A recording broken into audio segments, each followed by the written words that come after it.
Hello friends. In the previous video, we have already studied accounting standards, that is International Financial Reporting Standard, and the meaning of fair value accounting. Today, I am going to discuss the remaining accounting standards. Remaining means in FY BCom you have learned 5 accounting standards, and in second year BCom you have already learned the next 5 accounting standards. So in third year BCom we are going to cover the remaining accounting standards which were there as per the Institute of Chartered Accountancy of India. Whatever the accounting standards they have issued, we will study these accounting standards. So friends, today my topic is accounting standard number 3, which is accounting for cash flow statement. If you are new to my channel, please subscribe the channel e-content VB so that you can get the immediate notification of the video whenever it is posted on the YouTube. So dear friends, to talk about the cash flow statement, basically why there is a need of cash flow statement.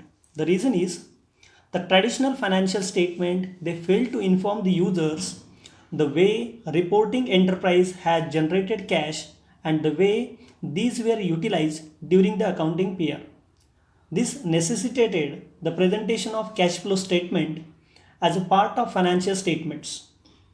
Cash flow statement is the summary of cash receipts and payments during an accounting period. So मित्रांनो, cash flow statement हे accounting standard आणण्याची गरज काय होती? तर आपण जे balance sheet किंवा प्रॉफिट अँड लॉस अकाउंट हे जे फायनान्शियल स्टेटमेंट आपण बनवत होतो, तर हे फायनान्शियल अकाउंटिंग जे स्टेटमेंट जे आहेत हे statement asset liability profit loss हे कशा पद्धतीने आलं हे सांगतात. परंतु ही जी माहिती आहे ती जर एखादा नॉन कॉमर्सचा एखादा व्यक्ती असेल तर त्याला ही माहिती समजणार नाही. मग लोकांना कोणती माहिती लवकर समजते? तर पैसा कोणत्या ॲक्टिव्हिटीमधून तुमच्याकडे आला आणि तो पैसा तुम्ही कुठं खर्च केला, मग पैसा कुठून आला आणि पैसा जर कुठे खर्च झाला याची जर आपल्याला माहिती लोकांपर्यंत पोहोचवायची असेल तर त्यासाठी आपल्याला कॅश फ्लो स्टेटमेंटचा अभ्यास करावा लागेल. म्हणजेच त्या ठिकाणी कॅश कुठून आली आणि कॅश कुठे वापरली गेली याची माहिती जर आपण आपल्या इन्व्हेस्टर्सला किंवा स्टेक होल्डरला जर दिली तर आपले इन्व्हेस्टर्स आणि स्टेक होल्डर हे आपल्या कंपनीबद्दल जास्त माहिती जाणून घेऊ शकतात. आता आपण पाहणार आहोत डेफिनेशन्स. कॅश फ्लो स्टेटमेंट ही अकाउंटिंग स्टँडर्ड अभ्यास करत असताना आपल्याला यातले काही कंपोनंटचे डेफिनेशन्स माहिती असणं गरजेचं आहे. त्यातला पहिला कंपोनंट तो म्हणजे cash. Cash means it comprises cash on hand and demand deposits with the bank. म्हणजेच काय, कॅश म्हणजे काय, तर जे पैसे तुमच्याकडे आता सध्याला तुमच्या बँकेत किंवा अकाउंटमध्ये आहेत. Demand deposits with the bank म्हणजे काय, अशा प्रकारच्या ठेवी आपण ज्या बँकेमध्ये ठेवलेल्या आहेत, जेव्हा आपल्याला गरज पडेल तेव्हा आपण त्या ठेवी काढू शकतो, अशा प्रकारच्या ठेवींना आपण demand deposits with the bank असं म्हणतो.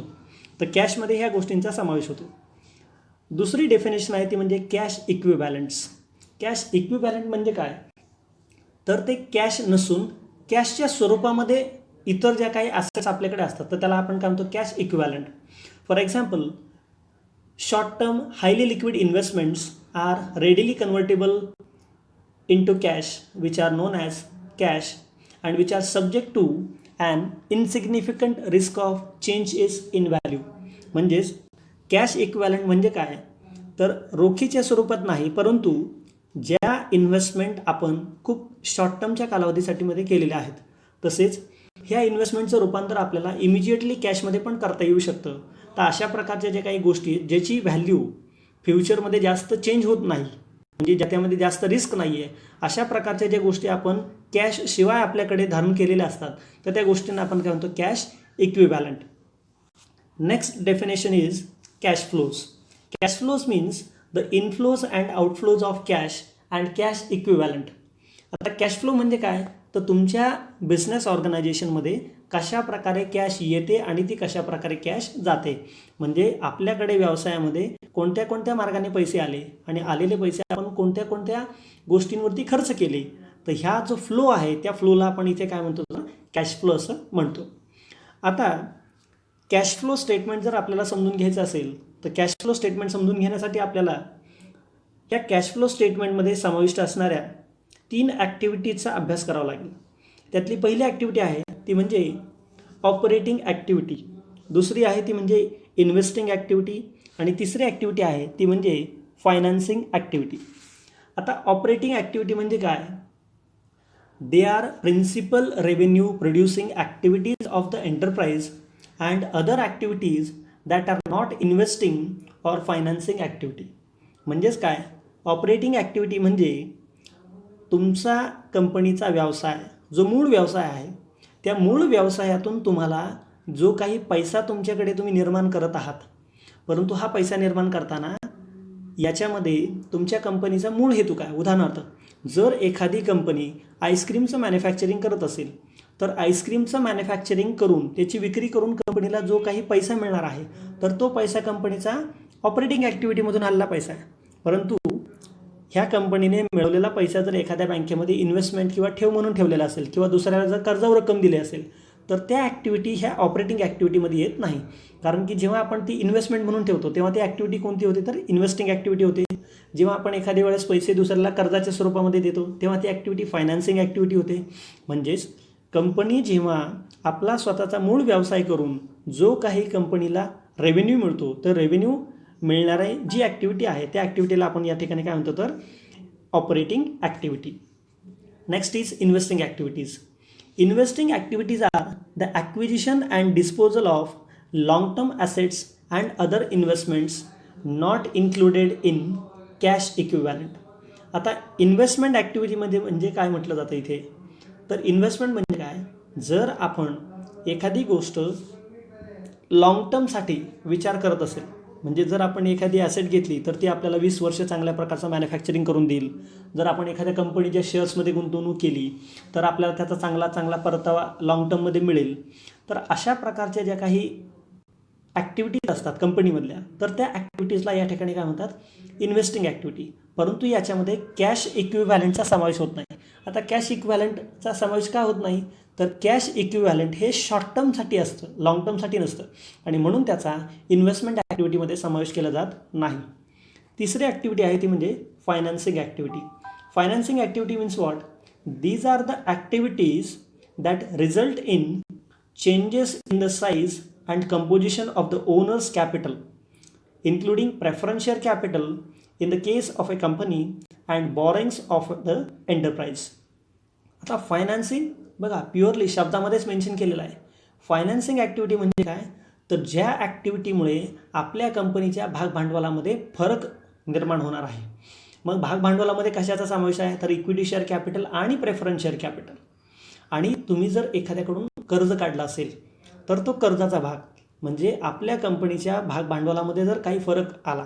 आता फरक काय येऊ शकतो? एकतर कंपनी भागांची विक्री करून पैसे गोळा करणार आहे, म्हणजेच कंपनी फायनान्स लोकांकडून घेणार आहे, किंवा कंपनी काही वेळेला स्वतःचे शेअर्स विकत घेणार आहे, म्हणजेच काय कंपनी स्वतःचे शेअर परत खरेदी करणार आहे, बायबॅय करणार आहे. अशा वेळेला त्या गोष्टीला कंपनीला काय म्हणतात? तर फायनान्सिंग ॲक्टिव्हिटी असं म्हणतात. तर या फायनान्सिंग ॲक्टिव्हिटीमधून सुद्धा कंपनीला पैसे येत असतो. तर कॅश फ्लो स्टेटमेंट हे जे अकाउंटिंग स्टँडर्ड नंबर 3 आहे, तर हे अकाउंटिंग स्टँडर्ड जेव्हा आपण तयार करतो तेव्हा कॅश फ्लो स्टेटमेंट तयार करताना सर्वात महत्त्वाचं म्हणजे cash flow from operating activity जेव्हा तुम्हाला काढायचं असेल तेव्हा cash flow from operating activity काढण्याच्या 2 पद्धती आहेत.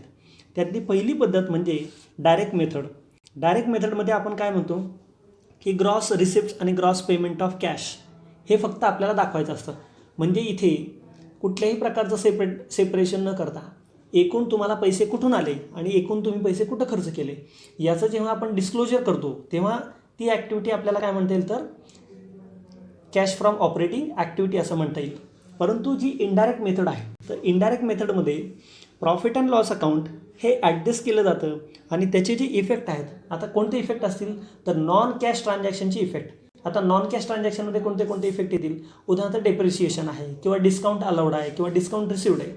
तर हे जे डिस्काउंट अलाउड किंवा रिसिवड ह्या प्रकारचे जे ट्रान्झॅक्शन्स आहेत ह्या प्रकारचे ट्रान्झॅक्शन सोडून तुमच्या प्रॉफिट अँड लॉस अकाउंटमध्ये जो प्रॉफिट आलेला आहे तो प्रॉफिट परत एकदा कॅल्क्युलेट केला जातो. म्हणजेच प्रॉफिटमध्ये फक्त आणि फक्त रिअल कॅशचे ट्रान्झॅक्शनचा विचार करून प्रॉफिट कॅल्क्युलेट केला जातो आणि म्हणून त्या मेथडला इनडायरेक्ट मेथड असं म्हटलं जातं. आता आपण ऑपरेटिंग ॲक्टिव्हिटीचे काही उदाहरणं पाहणार आहोत. तर ऑपरेटिंग ॲक्टिव्हिटीमध्ये कोणत्या गोष्टींचा समावेश होतो? तर cash payment for purchase of goods.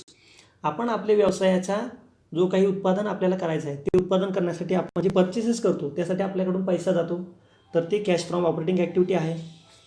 आपल्याला आपलं उत्पादन करण्यासाठी जे सर्व्हिसेस लागतात त्या सर्व्हिसेससाठी जो काही आपण कॅशमध्ये पेमेंट करतो तर ते सुद्धा cash flow from operating activity आहे.